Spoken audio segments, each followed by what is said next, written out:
Alright, hey guys, Hybrid here. So, we are going to do a spoiler discussion. I don't think I've ever done one of these before for a movie, but since I did a non-spoiler review for Guardians of the Galaxy, I thought, let's do a spoiler discussion for Guardians of the Galaxy.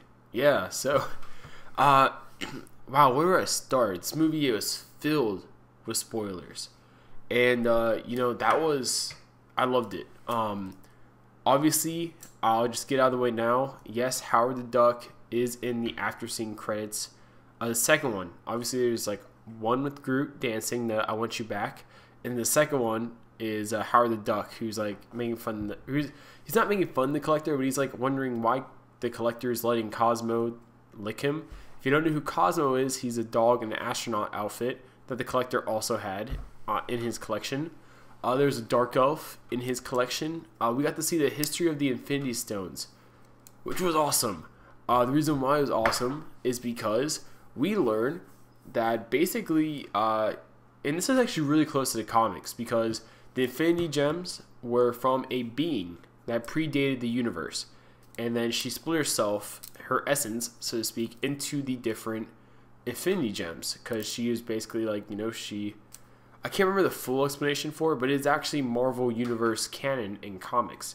So the fact that they said, oh, the Infinity Stones predate the universe, predate creation, that's actually a very accurate comic book reference if they meant for it to be that way, and not just meaning for it to be sounding mysterious.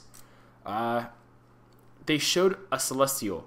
Now, not nowhere, they showed a living Celestial. I don't know which one they showed, but they showed one who had the Power Gem, which was awesome. I literally creamed myself when I saw that, because by them having Celestials, that sets up so many things. That essentially sets up Inhumans. I'm in love with Marvel right now. If Marvel was a woman, I would kiss her many times. Maybe I'd get arrested, maybe a restraining order would be put against me, but I would kiss her.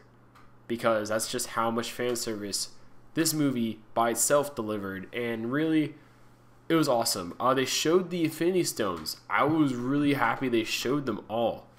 They didn't like glorify each one, but if you paid attention to the movie, you'd see them all.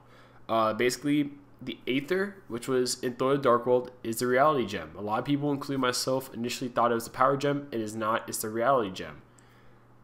The stone in this movie is the Power Gem. The Space Gem was the Tesseract, and Loki had the Mind Gem, or Stone. So really the ones we have left is the Soul Gem and the Time Gem. It's rumored we'll see the Time Gem in Avengers 2. Also, it's rumored, because they're making a Guardians of the Galaxy 2, maybe Adam Warlock will be in it, and that'll be the Soul Gem. I personally don't think we'll see the last gem until Avengers 3. The reason why is because, it's the last gem. It wouldn't like, they have to have something driving the plot, which I could see easily Avengers 3 being the first half of it being trying to get the last gem before Thanos does, and the second half being Thanos does get the gem and trying to stop him. So, wow, yeah, back to the more spoilers though, because we're just going over the spoilers here that I remember, at least. The Nova Corps, they don't hint at the Nova Force, which was kind of disappointing, but it was really cool to see their ships. And it was really cool. Xandar, which is, the Nova Force homeworld. Speaking on Ronan, though, I didn't mention this in my review. There's no Supreme Intelligence at all, which is weird. They didn't mention the Supreme Intelligence. They didn't show.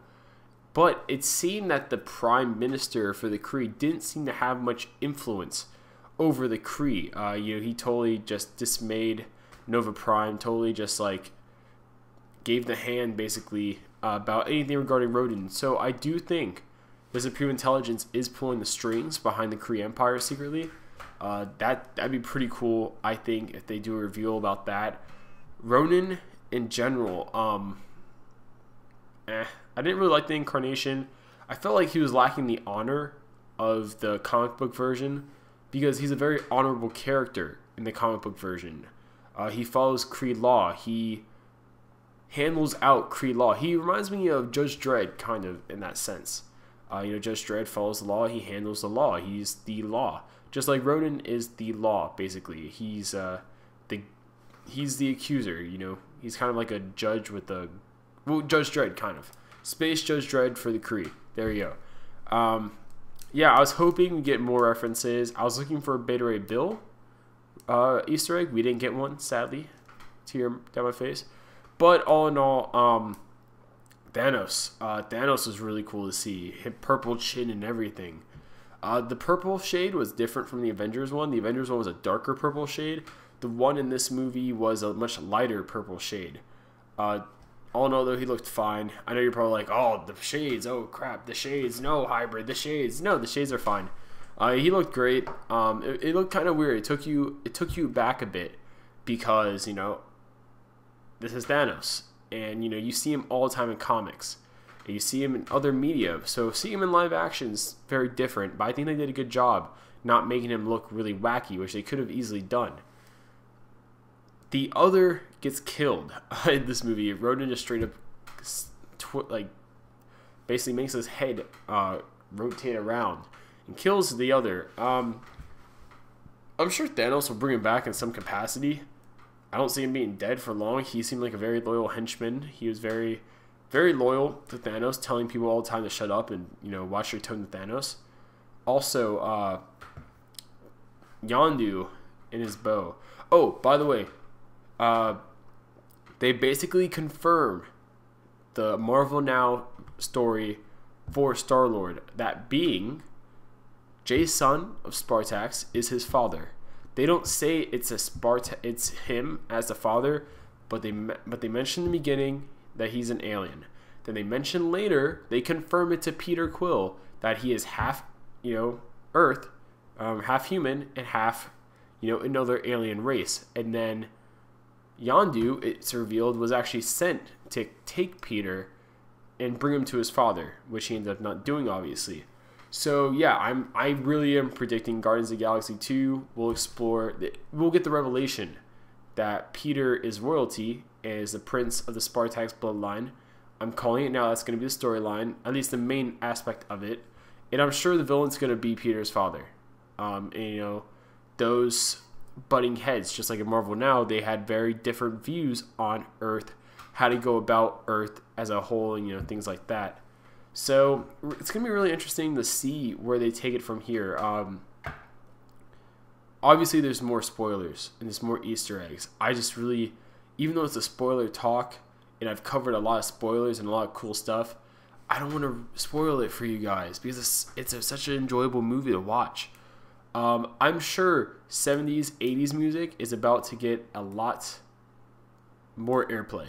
I know I kind of stopped there. I was like, a lot more airplay. Yeah, it's going to get probably more airplay because of Peter Quill's playlist number 1 and 2, which you can buy actually for the Guardians. That's the Guardians of the Galaxy soundtrack, which I thought was pretty cool. I'm surprised Peter never got tired of it though. But yeah, also they do hint at the origin of Rocket Raccoon. What happened to him on Half-World. They don't mention Half-World by name, but they mention his origin when Rocket talks about it a bit. Drax, I am disappointed. He is not of, I like it. They wrapped it up at the end, and he's like, you know what, Ronan isn't my real target. My real target's Thanos, which is like the comics, because, he's, in the comics, he was made to kill Thanos. So, I do feel like, though, he was a bit too weak in this movie. Physically speaking, strength-wise, I thought Ronan was... I know Ronan's strong, but Drax is supposed to be pretty strong too, and I felt like Drax was easily manhandled by him, and seemingly also by Korath the Pursuer, which I wasn't that happy about seeing. But all in all, that was good. I liked it. And, yeah, you guys should go see it.